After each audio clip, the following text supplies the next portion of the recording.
ಈಗ ಬೆಂಗಳೂರಿಂದ ನನಗೆ ಸಿಟ್ಟು ಮಗ ತಿನ್ನಕ್ಕಿದ್ದು ಒಂದು ಕೈ ಗಂಡು ಇದ್ರಾಗೆ ತೊಳಿಬೇಕು ಇಲ್ಲಾದ್ರೂ ಇದ್ರಾಗೆ ತಿನ್ಬೇಕು ತಗೊಂಬಂದು ಅಂತ ಪರಿಸ್ಥಿತಿ ತಗೊಂಬಂದಪ್ಪ ನಾನೆಲ್ಲೂ ಬರಲ್ಲ ಕಣಪ್ಪ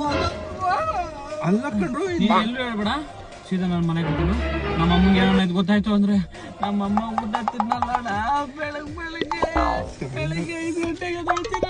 ಈ ಸಲ ಮಾಸ್ಟರ್ ಪ್ಲಾನ್ ಬೇಡ ಬೇಡ ಬೇಡ ನೀನ್ ಮಾಸ್ಟರ್ ಪ್ಲಾನು ಬೇಡ ಮೇಡಮ್ ಪ್ಲಾನು ಬೇಡ ನಾನು ಬಿಟ್ಟು ಅವಳೇ ಹೇಳ್ತಾವಳಲ್ಲ ನಿಮ್ಮ ಹುಡುಗಿನೇ ನನಗಂದ್ರೆ ಇವ್ರು ಇಷ್ಟ ಇಲ್ಲ ಅಂತ ಏನೋ ಮಾಡ್ತೀಯ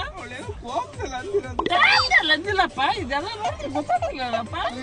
ಇಷ್ಟು ಮಾಡಿರೋದು ಸಾಕಾಗ್ತಿಲ್ಲ ನಿನ್ ಕೈ ಕಣ್ಣಲ್ಲಿ ಕಾಣಿಸ್ತಿಲ್ವ ಇದು ನನಗೂ ಲೇಟ್ ಆಗಿದೆ ನೋಡು ಏನು ಇಷ್ಟು ದೊಡ್ಡ ಟೈಟ್ ಆಗೈತಾ ಈ ಟೈಟ್ ಆಗಿರೋದು ಗಂತು ವರ್ಷದಾಗೆ ಓಡ್ ಬಂದ್ ಮನೆ ಗೇಟ್ ಹತ್ರ ವಾಪಸ್ ಓಡ್ ಬಂದಿದ್ಯಲ್ಲ ಹಂಗಲ್ಲ ಕಣ ಕಡಿದ್ಯಾ